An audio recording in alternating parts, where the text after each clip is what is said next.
안녕하세요. 건강의 달인 건달입니다. 굴 좋아하시나요? 굴은 바다의 우유라고 불릴 정도로 영양가가 높지만요.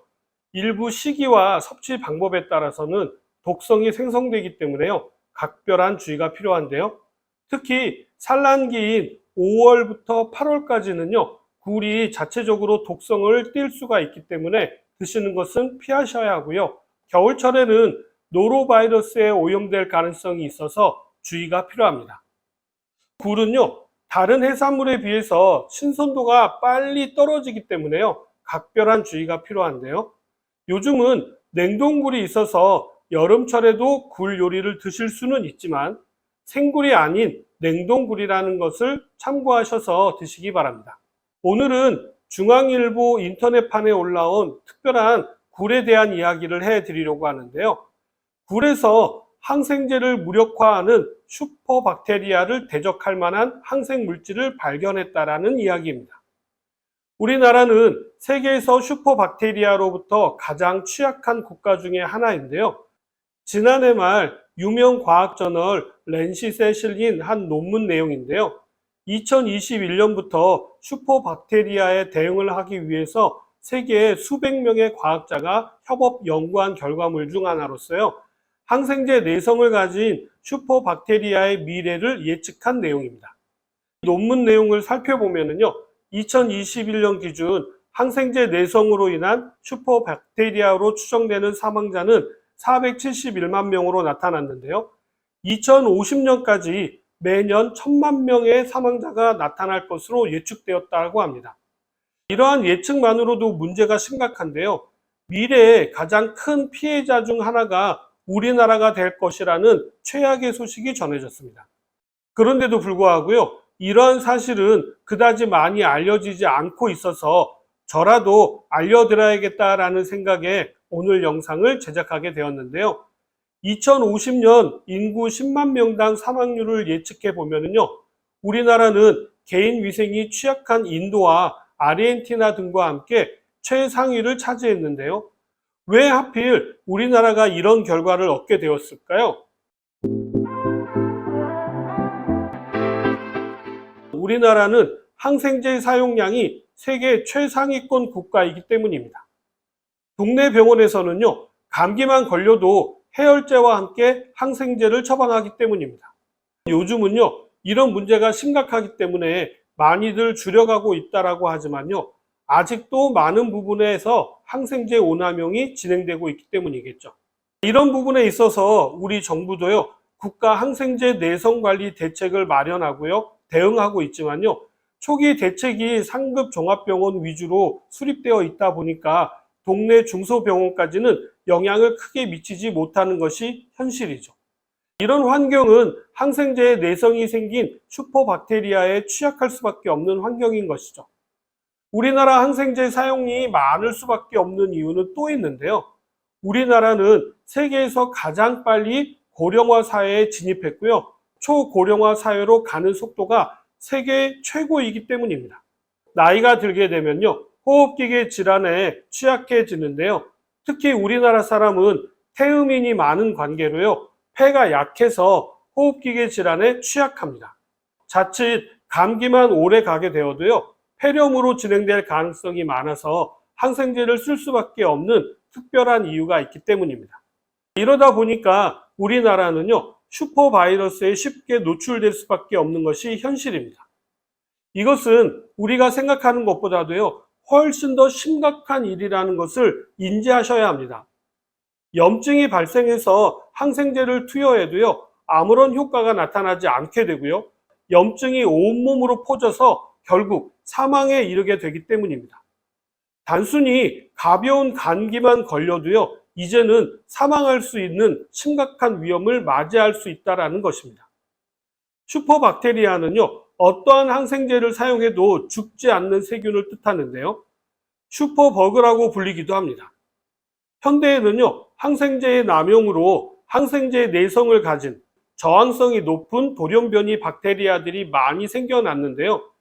페니실린이라고 하는 희대의 명약과 그에 이은 수많은 항생제들이 생겨나서요, 대부분의 세균이 쉽게 퇴치될 것 같았지만요, 현대에 들어서는 페니실린의 내성을 가진 놈들이 너무 많이 생겨서 이제는 그 효용 가치가 많이 떨어진 상태입니다.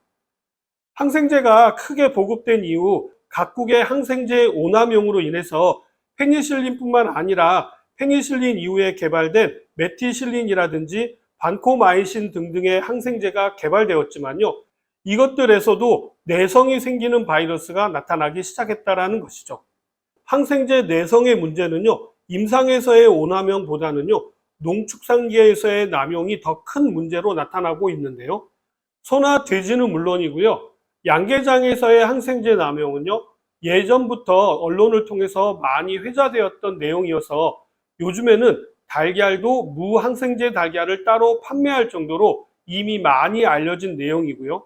항생제의 오남용 문제는 이런 육류식품뿐만 아니라 양식되어지는 생선에까지 점차 확대되고 있는 것이 현실입니다.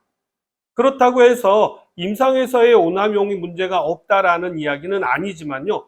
분자생물학 실험 용도로는 여전히 페니실린과 같은 계열의 엠피실린 등을 많이 사용하고 있습니다. 최후의 항생제로 알려진 반코마이신에서도요, 반코마이신 저항성 황색 포도상 구균이 나타났다라고 하니까 슈퍼박테리아라는 이름이 괜히 붙여진 것은 아닌 것 같네요. 항생제를 영양분 삼아서 살아가는 회개한 변종도 있다라고 하니까 심각하지 않을 수 없습니다. 결국 슈퍼박테리아도요, 항생제를 지속적으로 사용함으로써 치료를 할 수밖에 없다라는 모순이 있기는 합니다만, 그러나 이러한 슈퍼박테리아는요, 일상에서 감염되었다라기보다는요, 항생제를 많이 사용하는 환경인 병원에서 내성이 생겨서 감염이 이루어지는 탓에 면역체계가 약한 환자일 경우 폐혈증 및 다발성 장기부전으로 사망하는 경우가 많기 때문에 오히려 병원에서 감염이 되지 않도록 각별한 주의가 필요한 부분입니다. 하지만 어쩔 수 없이 항생제를 들이부을 수밖에 없는 중환자한테는요, 치명적이라는 점은 무시할 수 없는 부분이어서 항생제 대신 쓸 수 있도록 박테리오 파제 같은 걸 사용하는 방법이 연구되는 중입니다. 북미에서는요, 의외로 세균 공포증이 만연해 있는데요. 타임즈에서도 많은 미국인들은 세균 공포증에 걸려 있다라고 여러 차례 보도한 바가 있는데요. 비누 외에도요, 대부분의 세제나 살균제에 99.9% 살균 효과라는 광고 문구가 붙어 있다거나 비누보다 손 소독제 등을 선호한다거나 이런 것들만 봐도 그렇고요. 남이 입댄 건 물론이고 심지어 남이 약간이라도 손으로 만진 음식조차 먹지 않으려고 하고 한 그릇에 여러 명이 먹는 것 자체도 피하려고 하는 것도요, 이제는 다르게 생각해 볼 필요가 있다라고 생각합니다. 균을 접해 볼 시간이 없다 보니까 내 몸의 자체적인 면역력을 기를 수가 없는 것이죠. 이러다 보니까 쉽게 감염이 되고 감염이 되다 보니까 항생제를 쓸 수밖에 없고 항생제를 많이 사용하다 보니까 항생제에 내성이 생긴 슈퍼바이러스가 생성되게 되는 악순환이 시작되는 것입니다. 다행히도 이러한 문제를 해결할 수 있는 방법을 찾아낸 것 같은데요. 그 비밀은 바로 굴에 있었습니다. 노로바이러스는요, 아직 백신도 약도 없는 것이 현실입니다. 영하 20도에서도 죽지 않고 살아있고요. 100도씨에서의 펄펄 끓는 물에서도요, 1분 이상 끓여야 죽는 아주 무시무시한 바이러스가 바로 노로바이러스입니다. 노로바이러스가요, 아주 쉽게 서식하는 곳이 바로 익히지 않는 생굴인데요. 이러다 보니까 생굴을 조금만 잘못 드셔도 탈이 나게 되는 것이죠. 정작 굴은요, 바닷속의 온갖 세균과 바이러스 사이에서도요, 병 하나 없이 잘 살아간다는 겁니다. 굴은 미생물의 각축장인 바다에서 살기 위해서요, 그들과 공생하는 쪽으로 진화를 하게 되었는데요. 미생물이 끊임없이 굴의 몸 안으로 들어오는 상황에서요, 굴은 어떻게 자신을 지킬 수 있었을까요? 그 비밀은요, 굴의 피 속에 숨겨져 있었는데요. 굴의 피인 혈림프에는요, 미생물 중에서도 해가 되는 놈만 골라서 죽이는 항생 물질들이 들어있다는 것을 발견하게 된 것입니다. 굴 자체가 강력한 천연 항생제를 만들어내고 있었다는 것이죠. 호주 서든 크로스대의 연구팀은요, 최근 굴의 피에서요, 기존 항생제 효과를 32배까지 증폭하는 물질을 찾았는데요. 벤켄도르프 교수는요, 굴과 같은 바다 생물은 감염이 발생하게 되면 이를 막기 위해서 항생 물질을 만들어내는데 그 중에서도 굴은 해파리, 해면에 비해서 독성이 없어서 최고의 항생 물질이 될 수 있다라는 설명을 했습니다.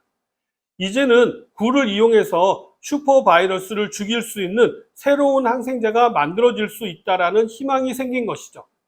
이 부분은 앞으로도 많은 연구가 이어져야 합니다만 오늘 제가 말씀드리고 싶은 것은요, 이러한 기쁜 소식뿐만 아니라 슈퍼바이러스, 슈퍼박테리아의 위험성을 알려드리고 항생제의 오남용을 줄여야 한다라는 이야기를 해드리고 싶었던 것입니다. 오늘 이야기는 여기까지고요. 그럼 저는 다음 시간에 다시 찾아뵙도록 하겠습니다. 감사합니다.